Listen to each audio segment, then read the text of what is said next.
Biarlah Roh Kudus-Mu bangkit dalamku sebagai sungai air yang hidup. Bukan aku lagi, tapi Kau Tuhan yang hidup setiap hari dalamku. Biarlah Roh Kudus-Mu bangkit dalamku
Shalom semuanya. Salam damai sejahtera untuk kita sekalian. Pada kesempatan ini saya akan melanjutkan sharing motivasi untuk kita. Saya memberikan judul yang pertama adalah hidup dengan hati murni, dan yang kedua adalah menasehati diri sendiri dengan firman Tuhan. Inspirasi tema pertama datang ketika saya menyaksikan sebuah konten dari uh, uh, uh, yang isinya adalah kesaksian seorang public figure gitu ya. Saya kalau menyaksikan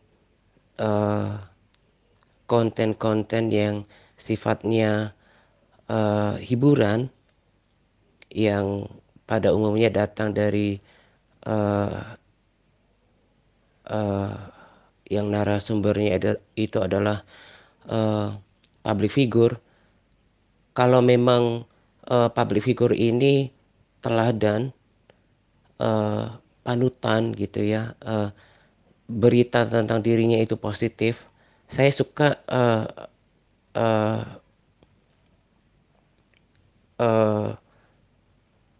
menyempatkan waktu untuk mendengarkannya gitu ya. Dan ternyata saya mendapatkan inspirasi yang luar biasa dari tokoh ini gitu. Ada banyak teladan hidupnya gitu ya, tapi fokus saya pada sharing kali ini adalah tentang kemurnian hati yang dimiliki oleh orang ini yang saya tangkap ya ketika mendengarkan obrolan mereka gitu. Saya nggak sebutkan nama tokoh tersebut karena saya belum tahu lebih jauh tentang kesaksian hidupnya gitu ya. Tapi so far saya yakin bahwa apa yang dikatakan itu benar adanya, dan ada kesaksian hidupnya yang menguatkan, yang meneguhkan gitu ya. Di dalam konten itu orang ini bilang bahwa ada dua atau tiga kali ya dia berkata bahwa saya takut sama Tuhan gitu ya. Ketika pemilik konten ini kan tanya, kenapa gak mau foto-foto di jet pribadinya gitu ya. Seperti kebanyakan orang kan suka foto-foto, entah alasan pamer gitu ya. Lalu orang ini bilang bahwa saya takut sama Tuhan gitu ya. Saya takut nanti saya nggak ketika Tuhan, kalau saya punya sikap seperti itu lalu Tuhan lihat saya ini tidak eh, mem- memperlakukan berkat yang diberikan itu tidak baik, nanti takut diambil sama Tuhan gitu ya.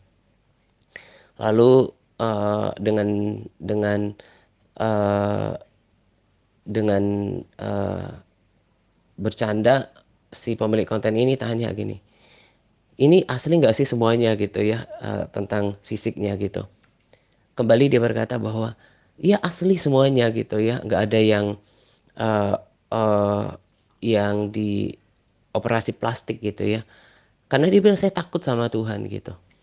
Eh, Orang ini adalah seorang yang takut akan Tuhan. Dia juga bercerita tentang hidupnya yang walaupun seorang public figure, tapi bukan tipikal orang yang punya eh, pergaulan yang eh, seperti kebanyakan orang gitu ya, punya relasi banyak sehingga dia sampai usia 30 rasanya belum punya pacar gitu ya. Jadi habis kerja dia kembali ke rumah gitu. Nggak punya punya kebiasaan keluyuran gitu. Jadi dia orang rumahan gitu. Sampai akhirnya kemudian dia punya pacar itu karena jodohin temannya sendiri gitu. Kalau melihat keselesaian hidupnya dan mendengarkan percakapannya, saya percaya kalau tokoh ini sangat menjaga kekudusan hidupnya gitu. Dan eh, apa yang saya apa yang ada di pikiran saya ketika mendengarkan eh, obrolan yang positif dan inspiratif ini adalah bahwa saya melihat sejauh ini gitu ya sampai saya lihat batas video itu ya dalam konten tersebut. Saya memang nggak pernah mendengarkan berita miring tentang tokoh ini gitu. Eh,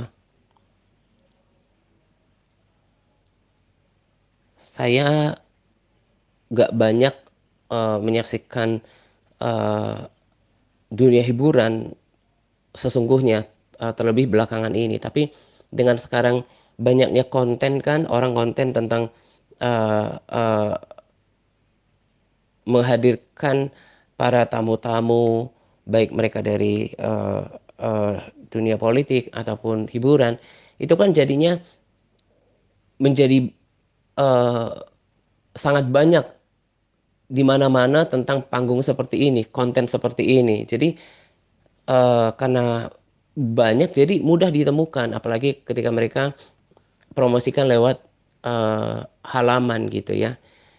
Nah, jadi saya sendiri nggak nonton TV gitu ya. Berita-berita yang diikuti juga berita-berita eh, online dari media terpercaya. Tapi ketika coba buka video pada eh, Facebook, kecantol lah dengan konten ini gitu ya.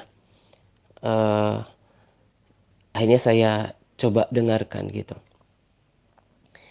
Jadi ketika dulu pun ada di TV, udah lama nggak nonton TV ya.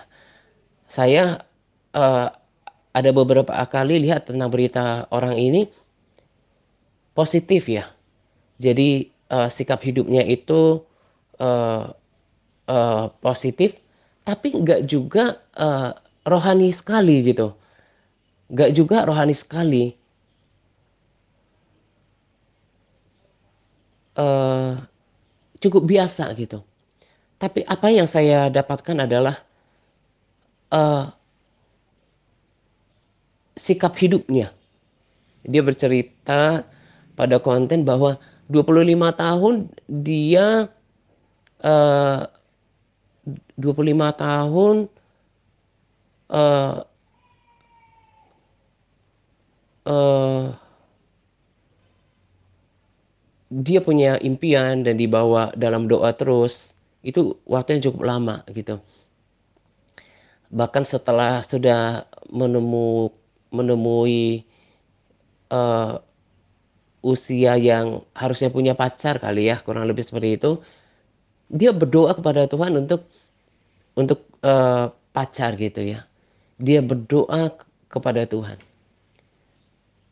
Pemilik konten ini juga seorang yang dekat dengan dirinya gitu. Jadi mereka sangat akrab dan bahkan rasanya mereka pernah eh, bersama-sama menjadi peserta dalam sebuah ajang gitu ya. Lalu ketika eh, si pemilik konten ini tanya, bukan cerita gitu, ketika dia cerita pada kontennya bahwa kalau si tokoh ini ketika mengikuti sebuah ajang ketika itu selesai gitu ya, mereka si pemilik konten ajak tokoh ini untuk sekedar adakan celebrate gitu ya, untuk merayakan mereka punya uh, uh, uh, kontestasi lah yang mereka ikuti. Tapi si tokoh ini bilang enggak, saya mau di rumah dan baca Alkitab gitu. Eh, Tadi kan saya katakan tokoh ini memang positif sikap hidupnya yang saya pernah saksikan di waktu-waktu yang lalu, tapi nggak rohaniawan banget gitu ya, nggak bukan bukan dari perkataannya, bukan seorang yang rohani sekali, tapi sikap hidupnya itu murni gitu. Dia mengandalkan Tuhan, dia takut akan Tuhan, dia seorang yang rendah hati. Kan berbeda dengan orang dunia. Firman Tuhan berkata, apa yang ada di dunia ini adalah keinginan mata, keinginan daging, keangkuhan hidup. Kalau sudah punya sesuatu, langsung pamer gitu ya. Tapi dirinya enggak gitu. Eh, Kembali kepada tema yang pertama adalah tentang kemurnian hati. Kesaksiannya itu memberkati saya juga menohok bagi diri saya gitu ya. Terlebih sekarang yang udah melayani Tuhan. Berbagi tentang firman Tuhan. Tadi saya katakan sebetulnya kalau dilihat dari cara hidupnya, omongannya itu nggak rohani banget gitu. Agak jarang membawa-bawa nama Tuhan gitu. Dengan nasihat-nasihat, tapi dia hanya ungkapkan bagaimana hatinya takut akan Tuhan, dia takut sama Tuhan. Kalau kalau berkat yang diberikan itu ternyata bukan jadi contoh gitu ya, dia nggak eh, dia ya menyediakan waktunya untuk baca Alkitab gitu ya. Lalu dia berdoa yang cukup panjang untuk impiannya. Tentu dia juga seorang yang bekerja keras, yang berharap sama Tuhan gitu. Ada banyak yang yang muncul di pikiran saya. Selain kemudian hati, lalu juga kebenaran firman Tuhan bahwa Tuhan itu melihat hati gitu ya. Tuhan itu betul-betul menyaksikan setiap kita. Bahkan ketika kita tidak menyadarinya, ketika kita tidur, tapi mata Tuhan tidak pernah terlewatkan untuk memperhatikan sikap hidup kita, termasuk isi hati dan pikiran kita. Dan Tuhan itu adil gitu.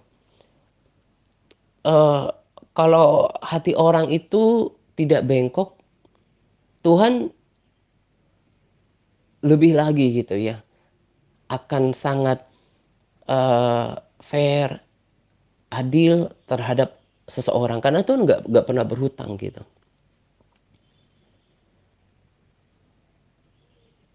Tadi saya katakan ketika mendengarkan itu menjadi bahan evaluasi, koreksi yang eh, eh, serius untuk diri saya, bahwa sungguh Tuhan akan memperlakukan orang setara, setimpal dengan sikap hidupnya yang berasal dari sikap hati. Bukan banyaknya atau rohaninya dia dalam perkataan semata. Kelihatannya suka konten rohani, suka eh, berkata-kata rohani, membawa-bawa firman Tuhan, puji Tuhan, haleluya. Banyak sekali tokoh di luar sana, termasuk o- eh, oknum eh, tokoh yang kita lihat lah, ada di TV, entah mereka tokoh dalam bidang eh, eh, hukum, politik, dan juga dunia hiburan gitu ya. Tak jarang kita mendengarkan bicaranya itu sangat rohani, tapi kemudian sikap hidupnya itu gak setara gitu. Dan kita kemudian bisa lihat buah daripada hidup yang mereka terima itu setara dengan ketidakmurnian hatinya gitu. Nggak punya integritas. Tapi tokoh ini cukup biasa dalam hal kerohanian, tapi hidupnya sekarang eh, dia berasal dari daerah gitu ya, yang berjuang ke Jakarta dan sekarang punya kehidupan yang eh, yang bahagia gitu. eh, Kehidupan yang sangat baik gitu, yang diinginkan oleh banyak orang. Ini tidak, saya tidak sedang bicara tentang berkat, tapi memang itulah buah daripada kemurnian hatinya, integritas hatinya, takut akan Tuhannya, kemudian aktivitas rohaninya untuk membaca firman. Dia punya kehidupan yang bahagia, eh, dipertemukan dengan laki-laki yang kalau menurut saya mereka itu betul-betul ada chemistry-nya, sama-sama punya punya integritas hati gitu. Dipertemukan dengan orang yang terbaik. Sementara tadi saya katakan ada banyak tokoh yang kita lihat di TV gitu ya, mereka bersaksi lah eh, tentang Tuhan, rohani sekali. Tapi ketika kita lihat buah daripada kehidupannya, itu nggak cocok, nggak setara. Tadi saya katakan ini menjadi pukulan yang sangat berarti buat diri saya untuk kemudian mengoreksi diri saya. Saya nggak mau eh, lagi hidup dalam kemunafikan seperti yang saya lakukan ketika dulu. Saya pernah melayani tapi saya jatuh dalam dosa, saya menyakiti hati Tuhan.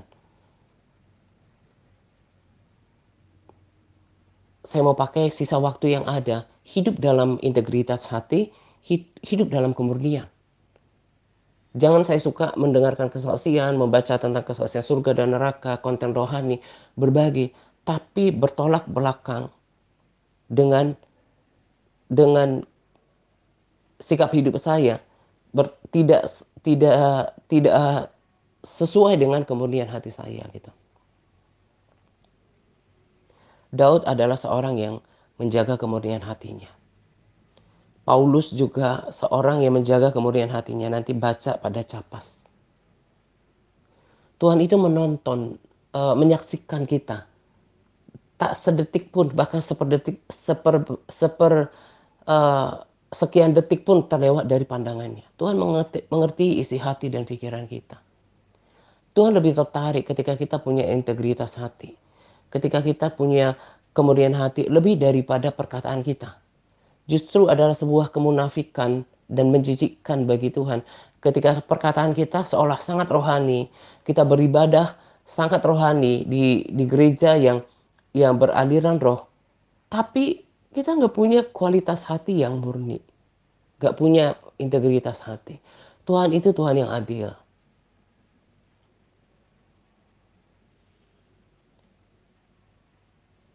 Saya memperhatikan air hidup Saul yang sangat mengerikan. Baru semakin jelas ketika kali ini saya baca bagaimana matinya dia dan ketiga anaknya di medan pertempuran melawan Filistin. Lalu kepalanya dipenggal, matinya itu nggak terhormat. Lalu tubuhnya itu kan ditempel, dipakukan pada tembok. Sangat tidak berharga. Padahal dia adalah seorang yang diurapi tadinya. Berbeda dengan Daud yang mati dengan rambut putih sebagai tanda kehormatan. Daud seorang yang menjaga kemurnian hatinya.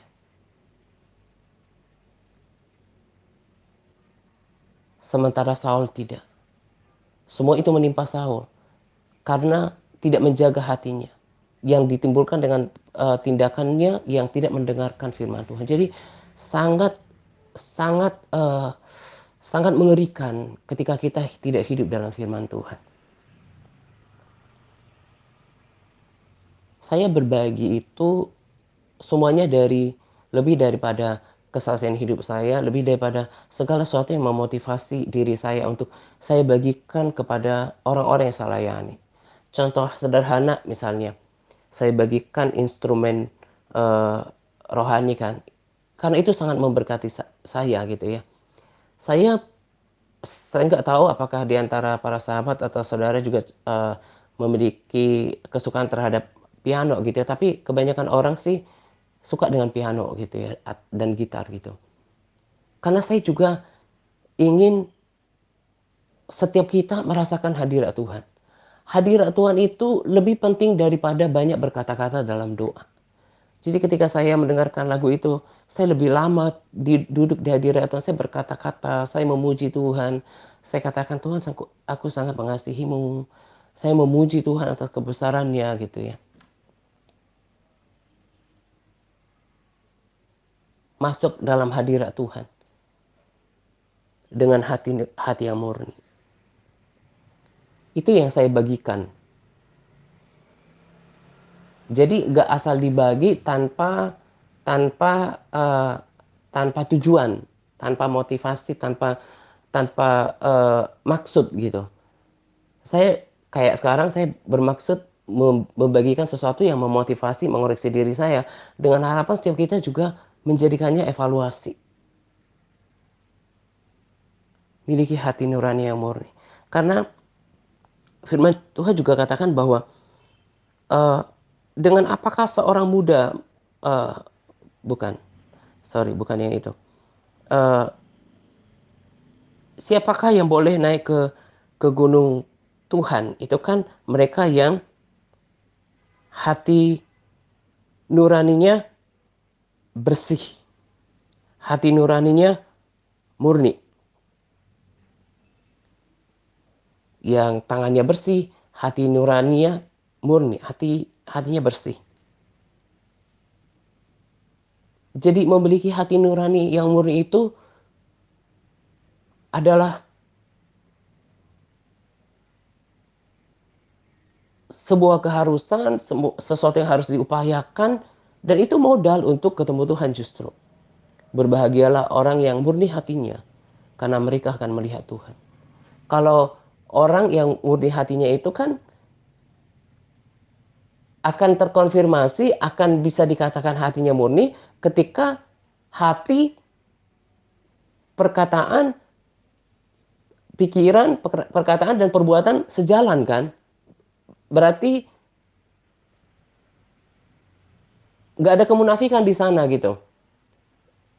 Dari hati nurani yang murni keluarlah pikiran, perkataan dan perbuatan yang murni, yang tulus, yang bersih. Itu harus dikejar.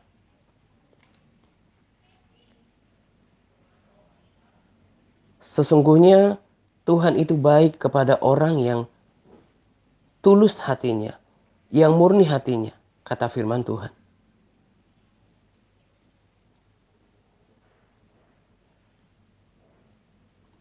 Orang yang murni hatinya itu berkenan di hadapan Tuhan. Sesungguhnya Tuhan itu baik kepada orang yang murni hatinya, yang tulus hatinya. Dalam melakukan segala sesuatu, melakukan ketaatan pun harus murni. Bukan dengan motivasi yang salah, bukan dengan keterpaksaan, tapi kemurnian hati, ketulusan hati, dan ikhlas. Ini kan yang benar, adil, murni itu kan segala sesuatu yang berkaitan dengan perkara surgawi, hal-hal yang ilahi daripada Tuhan.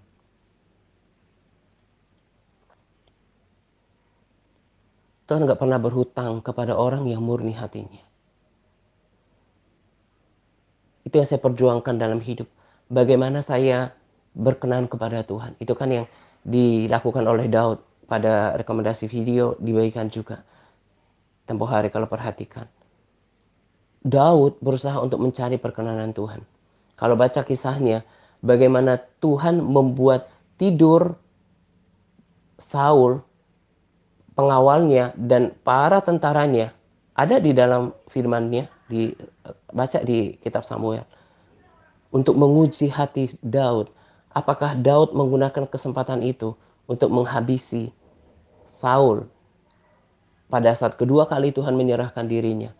Tapi Daud tetap berpegang pada firman Tuhan. Dia jaga hatinya untuk tidak menyentuh orang yang diurapi Tuhan. Memang akan sedikit orang yang sampai pada tahap ini. Makanya Tuhan bilang, banyak orang yang berusaha untuk masuk tapi tidak akan bisa. Salah satunya adalah tidak mudahnya menjaga kemurnian hati. Tidak banyaknya orang yang mau menjaga hatinya tetap murni, suci, dan tulus. Dan saya sangat bergairah untuk mengejar ini dalam hidup saya. Bagaimana saya memiliki kemurnian hati dalam segala hal. Butuh perjuangan, tapi Roh Kudus mampukan.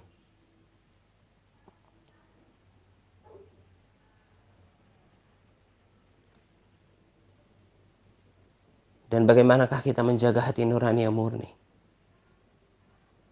Mazmur 119 ayat 9 berkata, dengan menjaganya sesuai dengan firman-Mu. Makanya dalam kekristenan itu kalau mau semakin hari semakin diubahkan, semakin dimurnikan, nggak bisa lepas daripada pembacaan, perenungan, dan praktek melakukan firman Tuhan. Sebab firman Tuhan akan mengubahkan seseorang kalau dilakukan. Kalau nggak dilakukan mah nggak akan mengubahkan. 2 Timotius 3 ayat 16 sekaligus mengkonfirmasi apa yang saya katakan pada sharing tempo hari. Firman Tuhan itu akan memperbaiki kelakuan orang. Jadi bagaimanakah seorang Kristen hidupnya semakin hari semakin diubahkan sama seperti Kristus kalau dia nggak baca firman, nggak mau merenungkan firman.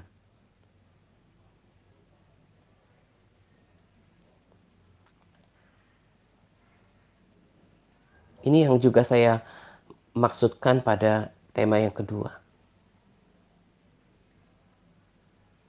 Menasehati diri sendiri dengan firman Tuhan. Kalau tadi untuk mencapai kemurnian hati itu dengan firman Tuhan. Kalau kita mau kelakuannya berubah dengan firman Tuhan. Bagaimana kita menasehati batin kita mengingatkan kita tentang hidup suci, hidup murni. Itu kan dari firman Tuhan. Contohnya saja. Firman Tuhan berkata kasih itu sabar. Kasih itu murah hati. Firman Tuhan ini yang ada di batin kita akan terus mengingatkan kita, oh ya saya harus sabar. Kasih itu mengampuni, oh saya harus mengampuni. Saya harus bermurah hati. Itulah yang terus dikerjakan selama hidup. Terus diproses, dimurnikan. Sampai kita segambar dan serupa dengan karakter Kristus. Jadi perangkat apa yang kita akan pakai untuk menjaga hati kita tetap murni. Kelakuan kita semakin diproses. Kemudian apa nasihat yang kita akan pakai untuk menasehati diri kita kalau kita nggak baca firman Tuhan?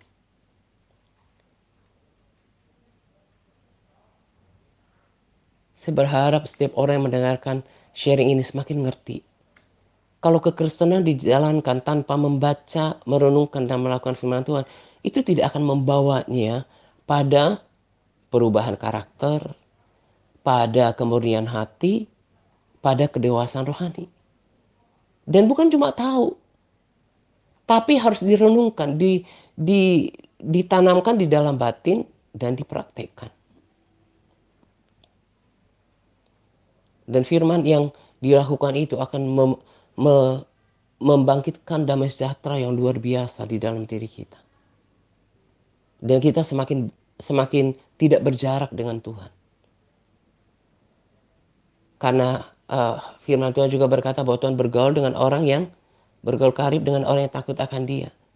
Tuhan baik dengan orang yang suci hatinya, yang murni hatinya. Jadi semakin tidak berjarak dengan Tuhan. Tapi kalau hati kita dengan kejahatan, pelihara ketidakmurnian, ngomong si firman Tuhan, suka konten rohani, tapi hatinya itu tidak tulus, maka orang ini tidak akan pernah mengalami Tuhan. Lakukan ketaatan juga dengan keterpaksaan. Yuk kita belajar. Itu yang kita harus kerjakan dalam hidup. Supaya kemudian kita semakin mengerti kehendak Tuhan. Lalu kita bisa menjadi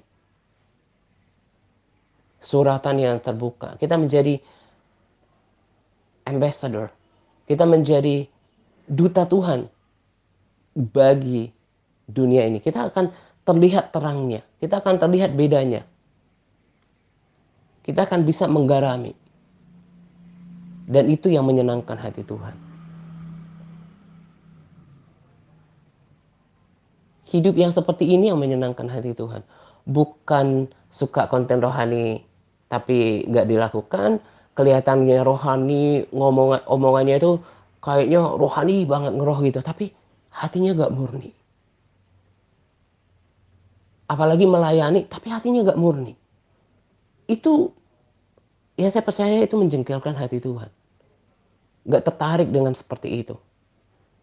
Tuhan mau kita murni. Dan itu yang saya kerjakan dalam hidup saya. Dan kemudian hati itu akan terus diperhatikan sekalipun tidak ada yang menyaksikan. Makanya orang yang punya kemudian hati itu cenderung dan pasti memiliki integritas hati. Orang-orang seperti ini yang dicari. Dan Tuhan akan pakai perkataannya, hidupnya, menjadi bejana. Untuk menyatakan kebenaran sejati, menyatakan hal-hal yang bernilai tinggi. Tuhan akan pakai mulutnya untuk menjadi kalau istilahnya mouthpiece gitu ya. Menjadi mulut untuk menyatakan kebenaran Tuhan. Menjadi perpanjangan tangan Tuhan, menjadi perpanjangan perkataan Tuhan, menyampaikan hal yang kudus, yang mulia, yang murni.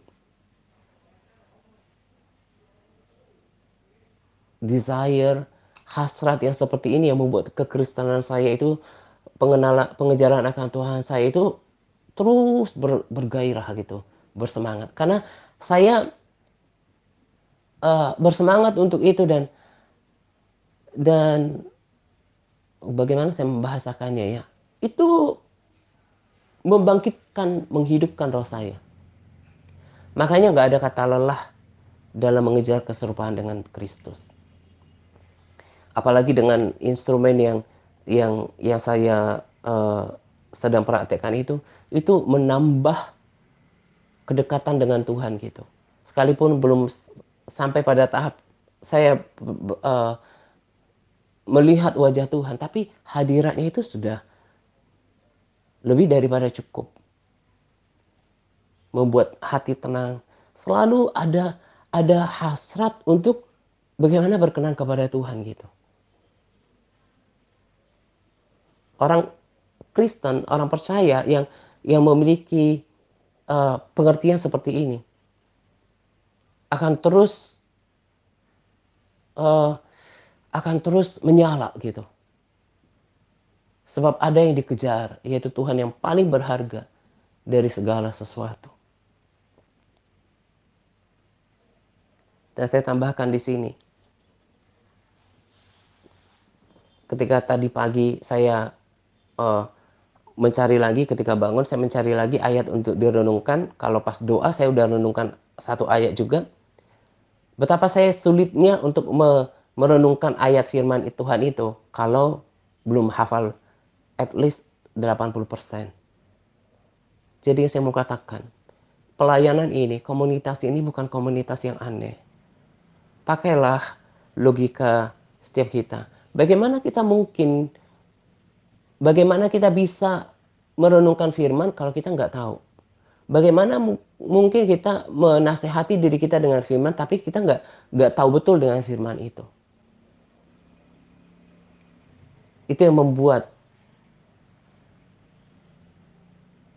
praktek kekristenan saya sekarang mengubahkan diri saya. Dan itu juga tuntunan yang diterapkan di TRC. Makanya telah mengubahkan hidup sebagian besar orang di NTRC Advance. Kalau nggak dipraktekkan, nggak akan mengubahkan hidup kita. Sebetulnya itu kerinduan terbesar saya dari salah satu ya dari setiap orang yang saya layani. Bukan cuma taat par, tapi saya rasa nggak membuahkan apa-apa gitu ya. Bahkan sampai taat keuangan pun itu bukan menjadi sesuatu yang wow dalam pandangan saya, enggak. Tapi kalau seseorang kemudian sudah eh, menemukan hadirat Tuhan, menemukan kedekatan batin dengan Tuhan, lalu hatinya sudah dimurnikan, apapun bentuk ketaatannya menjadi sangat mudah. Sebab motivasinya adalah bagaimana hidup saya ini menyenangkan hati Tuhan. Ini loh kemurnian hati yang seperti ini loh yang dicari. Dan orang yang tetap menjaga hatinya murni, kata firman, akan melihat Tuhan. Bahkan bukan cuma nanti dalam kekekalan, tapi dalam hari-harinya. Dia akan melihat karya Tuhan. Dia akan merasakan damai sejahtera Tuhan yang tidak akan pernah bisa diberikan oleh dunia ini. Yuk kita belajar mengoreksi hati. Berjuang, berusaha untuk mengejar kemurnian hati dalam melakukan segala sesuatu. Termasuk menerima nasihat dalam pelayanan ini. Memiliki hati yang mau diajar dengan hati yang murni. Taat dengan hati yang murni. Seperti untuk Tuhan. Dan ingat, kalau mau uh, menasehati diri sendiri dengan firman Tuhan, sebetulnya bukan cuma menasehati, tapi memotivasi diri tetap menyala. Harus tahu firman Tuhan dengan baik, bukan menjadi ahli Taurat seperti orang Farisi, enggak. Tapi itu kan harus berguna untuk diri kita sendiri.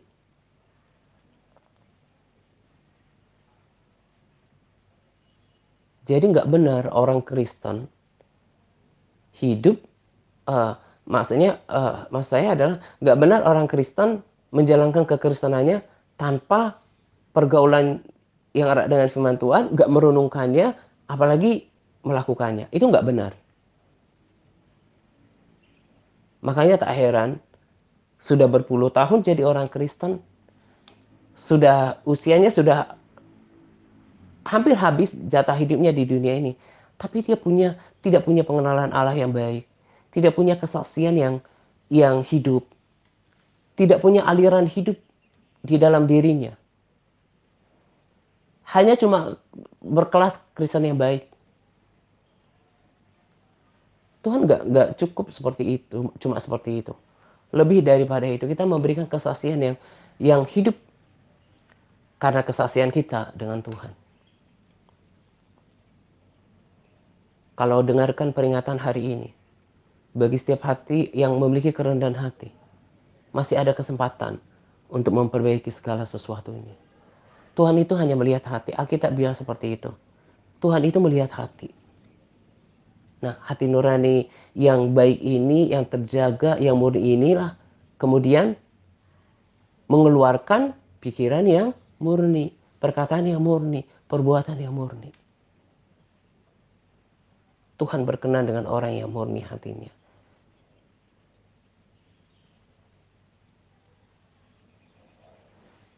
Ayo kita kerjakan ini. Saya mengerjakan itu dalam kehidupan saya. Itu membuat saya bergairah dalam hidup. Bagaimana saya berkenan kepada Tuhan. Bagaimana saya didapati nggak bercela. Nggak munafik gitu ya. Ngomong firman Tuhan. Suka konten rohani. Suka dengarkan kesaksian, lagu-lagu rohani. Tapi hatinya itu nggak murni gitu. Kalau yang menyangkut bayar harga, dia uh, dia berpikir panjang gitu. Kalau orang hati nurani yang murni, apapun yang akan dilakukan untuk Tuhan. Hanya satu kali kesempatan untuk hidup. Dan nanti buah sikap hidup akan dinikmati di dalam kekekalan. Itulah fokus kita, berjuang untuk hidup murni di hadapan Tuhan. Caranya, menjaganya dengan firman Tuhan, menasihati diri sendiri dengan firman Tuhan. Supaya kita ditemukan tidak bercacat dan tidak bercela. Entah kita dipanggil duluan, meninggal duluan, atau Tuhan yang datang, kita nggak tahu. Tapi kita ditemukan. Selain memelihara iman, tapi memelihara hati nurani yang murni. Karena tadi firman Tuhan katakan bahwa berbahagialah orang yang suci hatinya, yang murni hatinya. Karena mereka akan melihat Tuhan. Itu udah pasti. Tapi kalau hatinya nggak murni, belok sana, belok situ, mengeraskan hati,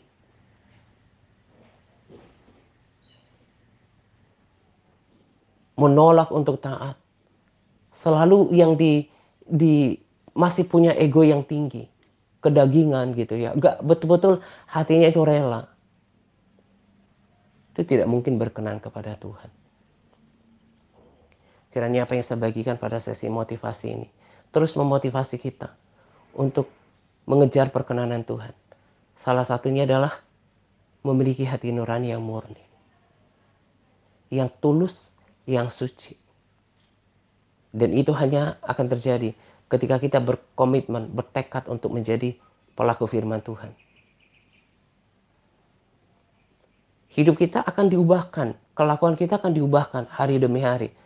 Ketika kita berkomitmen melakukan firman Tuhan. Mungkin hari ini gak langsung bisa 100% melakukannya.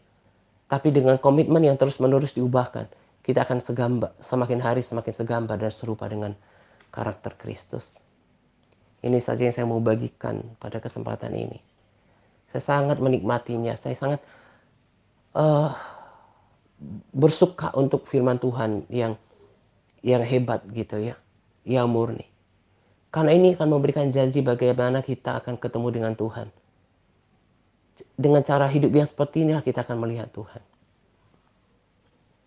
Saya rindu kita semuanya bersama-sama, bukan cuma sekarang di komunitas, tapi bersama-sama di dalam kerajaan surga.